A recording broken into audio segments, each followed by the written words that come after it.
Hey everyone, welcome back to my channel. आज हम पढ़ने वाले हैं क्लास 10th का आपका जो सैम्पल पेपर है उसका खंड खा। चलिए शुरू करते हैं। यहाँ पर हमने खंड का जो है वो इससे पहले की वीडियो में कवर कर लिया है। आज हम इसका खंड का करेंगे। जिनको नहीं पता है मैं बता देती हूँ फिर से।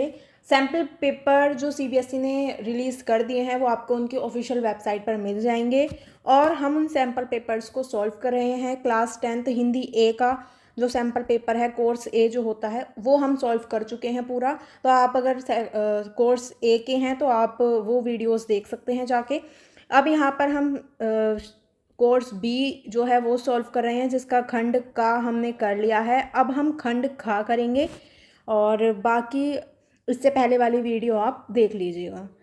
व्यवहारिक व्याकरण, जहाँ पर हमें क्वेश्चन थर्ड जो हमारा रहने वाला है वो है पदबंध पर आधारित 5 प्रश्नों में से किन्हीं 4 प्रश्नों के उत्तर लिखिए। पहला प्रश्न हमारा का जो है, सर्वनाम पदबंध का प्रयोग करते हुए एक वाक्य बनाइए। हमें यहाँ पर एक वाक्य बनाना है, जैसे कि आप यहाँ पर देख सकते हैं। हर मैच जीतने वाले तुम इस बार हार कैसे गए। ठीक है। नदी कलकल करती हुई बह रही थी। रमेश अत्यंत सुशील और परिश्रमी है। झरना बहुत चला जा रहा है।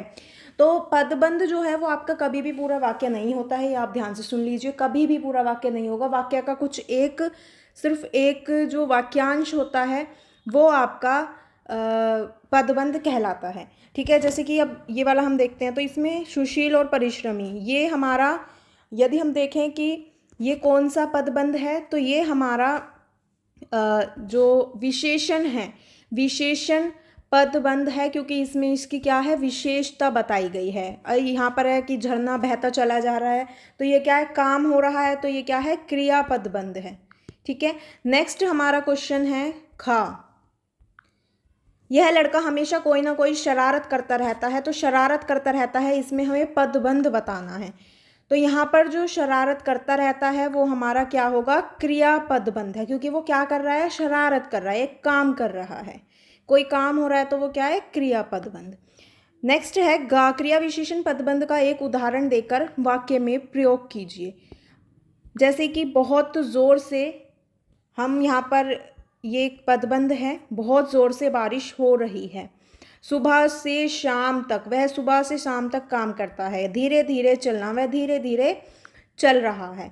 तो ये हमारे क्या है, क्रिया विशेषण। इनमें क्या हो रहा था, काम हो रहा था। तो क्रिया विशेषण के पदबंध यदि आपको बनाने हैं तो इस तरह से वाक्य आप बना सकते हैं। नेक्स्ट है घा। तलवार की सीध में धरती धरती फटती ही जा रही थी। इस वाक्य में यहाँ पर ये जो अंडरलाइन वर्ड है कि तलवार की सीध में धरती, यहाँ पर ये पदबंध हमें पहचानना है। तो ये जो हमारा पदबंध है वो क्या है, हमारा संज्ञा पदबंध है। नेक्स्ट है हमारा क्वेश्चन डा। पास में एक सुंदर और शक्तिशाली युवक रहा करता था। इस पंक्ति में हमें विशेषण पदबंध जो है उसको चुनना है। तो विशेषता क्या है यहाँ पर, सुंदर और शक्तिशाली, तो ये इसकी क्या है, विशेषता है। ठीक है। यहाँ पर ये जो हमारा क्वेश्चन है वो हो गया। नेक्स्ट है हमारा क्वेश्चन 4। क्वेश्चन 4 का हमारा जो क्वेश्चन है, रचना के आधार पर वाक्य रूपांतरण पर आधारित 5 प्रश्नों में से किन्हीं 4 प्रश्नों के उत्तर यहाँ पर आपको लिखने हैं। पहला क्वेश्चन है का। मेरे भाई साहब मुझसे 5 साल बड़े थे लेकिन केवल 3 दर्जे आगे। वाक्य का भेद इसमें हमको बताना है। तो वाक्य का भेद जो है यहाँ क्या है, संयुक्त वाक्य है, क्योंकि यहाँ पर क्या आ गया है, हम जब क्वेश्चन देखेंगे तो यहाँ पर हमारे पास है कि मेरे भाई साहब मुझसे 5 साल बड़े थे, यहाँ पर लेकिन आ गया। ठीक है। तो यहाँ पर ये 2 क्वेश्चन बन गए, तो 2 क्वेश्चंस को जोड़ के एक क्वेश्चन बनाया गया है। तो ये क्या है, आपका संयुक्त वाक्य है। नेक्स्ट हमारा क्वेश्चन है, फिर सालाना इम्तिहान हुआ और कुछ ऐसा संयोग हुआ कि मैं फिर पास हुआ। वाक्य भेद बताना है। यहाँ पर ये क्या है, आपका मिश्र वाक्य है। ठीक है। क्या है, मिश्र वाक्य है। नेक्स्ट क्वेश्चन है, जब अविनाश बाबू ने झंडा गाड़ा तब पुलिस ने उनको पकड़ लिया। इसको हमें संयुक्त वाक्य में क्या करना है, रूपांतरित करना है। तो ये हमारा हो जाएगा कि अविनाश बाबू ने झंडा गाड़ा और पुलिस ने उन्हें रोक लिया। 2 वाक्य यहाँ पर अलग अलग बन गए जिन्हें हमने जिसे हमने और से क्या है जोड़ दिया, दो वाक्यों को हमने और से जोड़ दिया। नेक्स्ट हमारा क्वेश्चन है घा। जो बात उनकी जिंदगी में थी वही उनके गीतों में थी। ये मिश्र वाक्य कैसे है हमें ये बताना है। ठीक है, तो जो बात उनकी जिंदगी में थी वही उनके गीतों में थी, वही उनके गीतों में थी, ये क्या है हमारा प्रधान उपवाक्य है। और जो बात उनकी जिंदगी में थी ये आश्रित वाक्य है, ये वाक्य इसके ऊपर आश्रित है तो ये क्या है प्रधान है। और ये वाक्य इसके ऊपर बन रहा है तो ये क्या है हमारा आश्रित वाक्य है। इस तरह से ये हमारा क्या बन जाता है मिश्र वाक्य बन जाता है। नेक्स्ट हमारा क्वेश्चन है सरल वाक्य का एक उदाहरण लिखकर उसे स्पष्ट भी कीजिए। अब यहाँ पर हम जैसे वाक्य है कि बिल्ली घूम रही है, तो बिल्ली क्या है यहाँ पर कर्ता है जो काम को कर रहा है, और घूम रही है क्या है क्रिया या विधेय है जो काम हो रहा है। नेक्स्ट है क्वेश्चन 5 क्वेश्चन जो है हमारा समास पर आधारित 5 प्रश्नों में से किन्हीं 4 प्रश्नों के उत्तर लिखिए। यहाँ पर 5 प्रश्न आपको दिए गए हैं, कोई 4 करने हैं जो आपको अच्छे लगें। राम भी तुम ही लक्ष्मण साथियों, पंक्ति में प्रयुक्त राम लक्ष्मण से सामाजिक पद बनाकर भेद लिखिए। तो यहाँ पर ये जब हम इसे करेंगे तो ये कैसे होगा, समास करने हैं हमें। ठीक है, राम लक्ष्मण है और जहाँ भी आप इस तरह का चिन्ह देखेंगे वो हमेशा क्या होता है द्वंद्व समास होता है, योजक चिन्ह उसमें लग जाता है। ये क्या है योजक चिन्ह है। और इसको जब हम देखेंगे तो राम और लक्ष्मण दो नाम है। ठीक है, तो ये हमारा क्या है द्वंद्व समास है। नेक्स्ट है करुणाकर सामासिक पद में प्रयुक्त पूर्व पद और उत्तर पद कर समास का नाम लिखना है। करुणा कर, तो यहाँ पर हम जब करुणा कर का करेंगे तो पहला क्या है पद हमारा करुणा और दूसरा पद है हमारा कर। ठीक है, तो जब हम करुणा क्या है, करुणा का मतलब होता है कि करुणा करने वाला, तो ये क्या है हमारा तत्पुरुष समास है।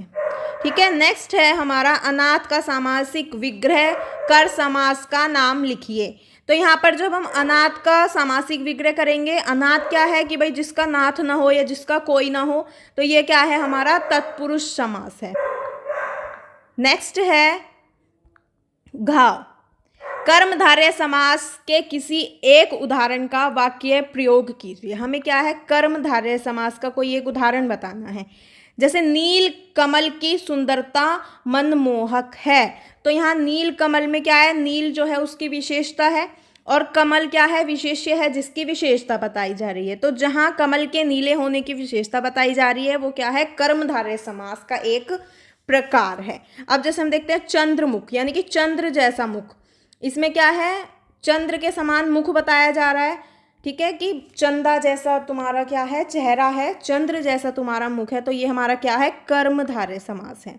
हम विशेषता बता रहे हैं या किसी से समानता कर रहे हैं। नेक्स्ट है डा। त्रिभुज का समासिक विग्रह कर समास का नाम लिखिए। त्रिभुज यानी कि 3 भुजाओं का समाहार, ये क्या है द्विगु समास है। नेक्स्ट है हमारा क्वेश्चन 6। मुहावरे पर आधारित 5 प्रश्नों में से किन्हीं 4 प्रश्नों के उत्तर लिखिए। पहला है का भाई साहब का रुद्र रूप देखकर डैश जाते। यहाँ पर क्या है डैश है, तो यहाँ मुहावरे का हमें यहाँ मुहावरा बताना है। कौन सा मुहावरा आएगा, तो यहाँ है हमारा प्राण सूख। ठीक है, प्राण सूख यानी कि भाई साहब का रुद्र रूप देखकर प्राण सूख जाते हैं। खा है हक्का बक्का रह जाना, मुहावरे का वाक्य में प्रयोग कीजिए। हक्का बक्का रह जाना, इसका हमें वाक्य बनाना है, वाक्य में प्रयोग करना है। तो इसका वाक्य है कि वजीर अली के जाने के बाद कनल हक्का बक्का रह गया, या फिर समारोह में अचानक किसी के आने की उम्मीद ना होने पर सब हक्के बक्के रह गए। यानी कि हक्के बक्के का मतलब होता है चौंक जाना, या जिस चीज़ की आप अपेक्षा ना करते हो वो हो जाना। ठीक है, तो हम क्या एकदम सरप्राइज हो जाते हैं। ठीक है, मान लीजिए कोई आपका बहुत पुराना फ्रेंड, कोई रिश्तेदार या कोई आपका फेवरेट पर्सन आ जाता है, तो आप एकदम से क्या हो जाते हैं बहुत ज़्यादा चौंक जाते हैं, सरप्राइज हो जाते हैं। तो वो क्या है कि हक्का बक्का रह जाना। महिलाओं को साइकिल चलाते देख कर पुरुष अक्सर हक्के बक्के रह जाते हैं, यानी कि चौंक जाते हैं। ठीक है, गा है आंखों में धूल झोंकना तथा आंखों में बसाना, मुहावरे में अंतर स्पष्ट कीजिए। यहाँ पर ये 2 वाक्य हमें दिए गए हैं। आंखों में धूल झोंकना जिसका मतलब होता है धोखा देना, और एक होता है आँखों में बसाना, अत्यधिक स्नेह करना। दोनों क्या है, अलग है। आँखों में धूल झोंकने का मतलब कि किसी को भी धोखा देना, किसी भी वजह से, किसी भी कारण से। आँखों में बसाना यानी कि बहुत ज़्यादा प्यार करना, ठीक है। यानी कि जब आप किसी को बहुत ज़्यादा प्यार करते हैं तो उसका मतलब क्या है कि मैं उसे भाई आँखों में बसा कर रखता हूँ, या तुम मेरे आँखों में बसते हो। इस तरह से इसके वाक्य बन सकते हैं। फिल्म की संवेदना किसी 2 से 4 बनाने का गणित जानने वाले की समझ से परे थी। पंक्ति से मुहावरा चुनकर वाक्य में प्रयोग कीजिए। यहाँ पर जो मुहावरा है वो है कि 2 से 4 बनाना, ठीक है। तो 2 से 4 बनाना, ये जो हमारा वाक्य है, अत्यधिक, इसका मतलब होता है कि अत्यधिक मुनाफा होना या बहुत ज़्यादा लाभ कमा लेना, ठीक है। जब हम बहुत ज़्यादा लाभ कमाते हैं तो यानी कि 2 से 4 क्या है, 2 चीज़ों से जब 4 चीज़ें बनाते हैं तो उसमें क्या है, हमारा लाभ हो रहा है, मुनाफा हो रहा है। नेक्स्ट है, गायन इतना प्रभावी था कि वह अपनी डैश लगा। यहाँ मुहावरा बताना है तो यहाँ मुहावरा आएगा सुध बुध खोने लगा। यानी कि गायन जो था वो इतना प्रभावी था कि वो अपनी सुध बुध खोने लगा। उसे देखकर क्या हुआ, वो अपनी सुध बुध खोने लगा। ये क्या है, यहाँ पर मुहावरा है।